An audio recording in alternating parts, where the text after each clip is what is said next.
Alrighty, welcome back. Today I'm going to be showing you how to change the engine oil on a Workmaster 105, and this will also work for a Workmaster 95, 105, or 120. So, let me open this hood right here, and I'll show you what it is. Alright, so here's the engine, or some of the engine, of a Workmaster 105. So, multiple coolers, air box is right here. This has a primary filter and a secondary filter in it, but that's not what this video is focused on. This video is focused on the engine oil right now.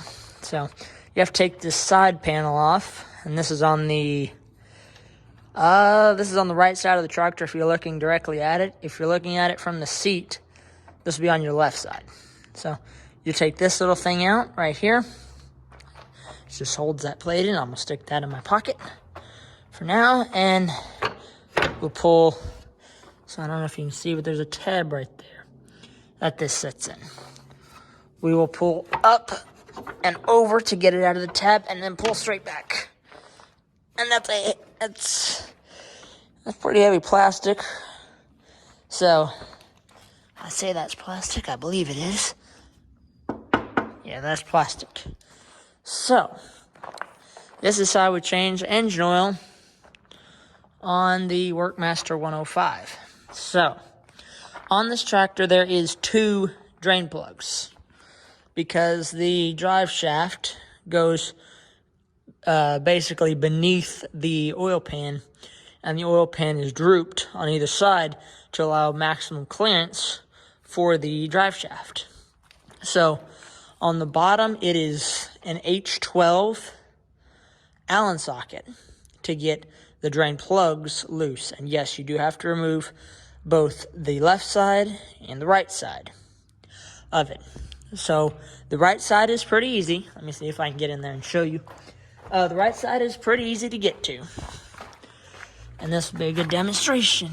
So there it is right there, and you can see how the drive shaft goes kind of underneath the oil pan. So you have to drain this side loose to get most of the oil, and then you have to drain the other side to get the rest of the oil out. So, this side is pretty easy. You can just put a socket on there and get this side loose. The other side, however, has that main hydraulic filter in the way. So, what we had to do last time when we changed this is we had to take this hydraulic filter off. I believe you can see that right there, the drain plug, it's right there. So we had to take that hydraulic filter off to get the drain plug out. So what I'd recommend if you're changing the oil is to have an extra hydraulic filter on hand and change that hydraulic filter at the same time you're doing your engine oil. So, as to that, you probably should change your fuel filters at the same time. And there's going to be a separate video on doing fuel filters on a 105. But oil filters, the third one back. It's this one right here. So, you got to take these 2 fuel filters out because there's really no other way to get that oil filter out. So, this tractor holds 2.2 quarts of oil with the filter. So, you'll drain the 2 drain plugs and take the filter off, which is pretty simple to do, and make sure you get that oil filter plenty tight. And then you'll come over here to the left side of the tractor, and then right there, you can see it says engine oil on it. So that's where you'll fill the engine up with oil, put 2.2 gallons in it, or close to it. What I did is I put 2 gallons in it, checked the oil level, and I had to put a little bit more in. After I did that, I started the tractor up for about 30 seconds. Looked underneath, make sure that the drain plugs were tight and they weren't leaking. And then I made sure that the oil filter was also tight and also not leaking. So let me get in here, I'll show you.